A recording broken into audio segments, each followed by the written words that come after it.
అదిగో ఆకాశంలో మెరిసే ఆ నక్షత్రాన్ని చూశారా? దాన్నే ధ్రువ నక్షత్రం అంటారు. ఆడుతూ పాడుతూ తిరిగే ధ్రువ నక్షత్రంగా ఎలా మారాడో మీకు తెలుసుకోవాలని ఉందా? అయితే మీరు ఈ కథ వినాల్సిందే. అదిగో కనిపిస్తున్నాడు చూడు, అతనే మన ధ్రువ.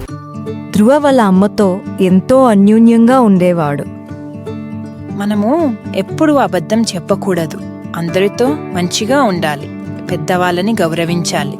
అర్థమైందా? అయ్యింది అమ్మా, నేను వెళ్ళి ఆడుకోవచ్చా? సరే నాన్న, వెళ్ళు. అలా పరిగెడుతూ వెళ్ళిన ధ్రువుడికి నాన్న ఒడిలో కూర్చొని ఆడుతున్న తమ్ముడు కనిపించాడు. తనకు కూర్చోవాలి అనిపించింది. నాన్నగారు, నేను మీ మీద కూర్చోవచ్చా? లేదు ధ్రువ, ఇక్కడి నుంచి వెళ్ళు. ఉత్తముడు కూర్చున్నాడు కదా, నేను కూడా కూర్చుంటా. ఉత్తముడు నా కడుపులో పుట్టాడు.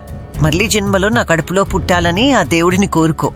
అప్పుడు మీ నాన్నగారి ఒడిలో కూర్చోవచ్చు. లేదు, నేను కూర్చోవాలి. వెళ్ళిపో ఇక్కడి నుంచి.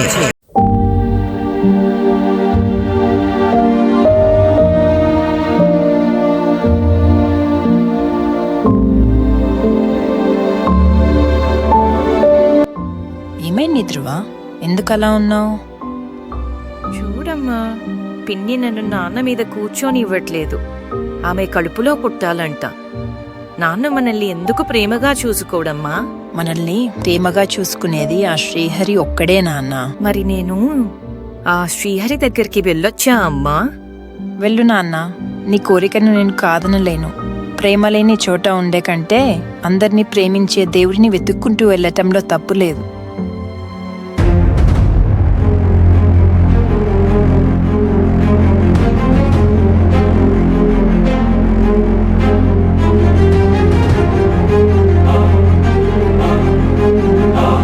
అలా శ్రీహరిని వెతుక్కుంటూ అడవిలోకి వెళ్ళిన ధ్రువకి నారదుడు కనిపించాడు. నారాయణ నారాయణ, ఎక్కడికి వెళ్తున్నావు బాబు? నేను ఆ శ్రీహరిని కలవటానికి వెళ్తున్నాను. ఇంత చిన్న పిల్లాడివి ఒక్కడివే శ్రీహరిని వెతుకుతున్నావా? ఈ సింహం వచ్చి తినేస్తే ఏం చేస్తావు? అందరినీ ప్రేమగా చూసే ఆ శ్రీహరి ఉన్నంతకాలం నన్ను ఎవ్వరూ ఏమీ చెయ్యలేరు. అంతా ఆయనే చూసుకుంటాడు. అబ్బో, శ్రీహరిని కలవకుండా వెళ్ళేలా లేవే. నీ కోరిక నేనెందుకు కాదనాలి? శ్రీహరిని కలవాలంటే నా దగ్గర ఒక మంత్రం ఉంది, చెప్పనా? అదే ఏ మంత్రమో నాకు చెప్తారా? ఓం నమో వాసుదేవాయ. ఓం నమో వాసుదేవాయ. నువ్వు అనుకున్నది తప్పకుండా జరుగుతుంది. తదాస్తు. ఓం నమో వాసుదేవాయ. ఓం నమో వాసుదేవాయ. ఓం నమో వాసుదేవాయ.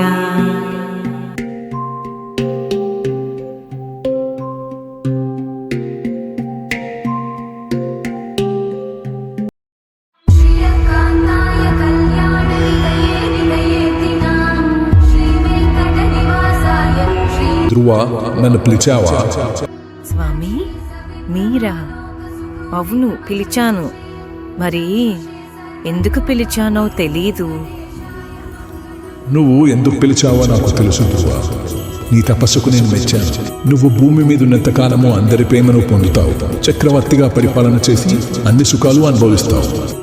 అనంతరం ఉత్తర దిక్కున ఆకాశంలో నక్షత్రమై వెలుగుతావు. తప్పు తెలుసుకున్న తన తండ్రి ధ్రువకి రాజ్యం అప్పగించి అడవులకు వెళ్ళిపోయాడు. లోకమంతా మెచ్చే రాజుగా ధ్రువ చాలా సంవత్సరాలు పరిపాలన చేశాడు. తరువాత మెరిసే నక్షత్రంగా మారిపోయాడు. ఇదండి మన ధ్రువుని కథ. బాగుంది కదా?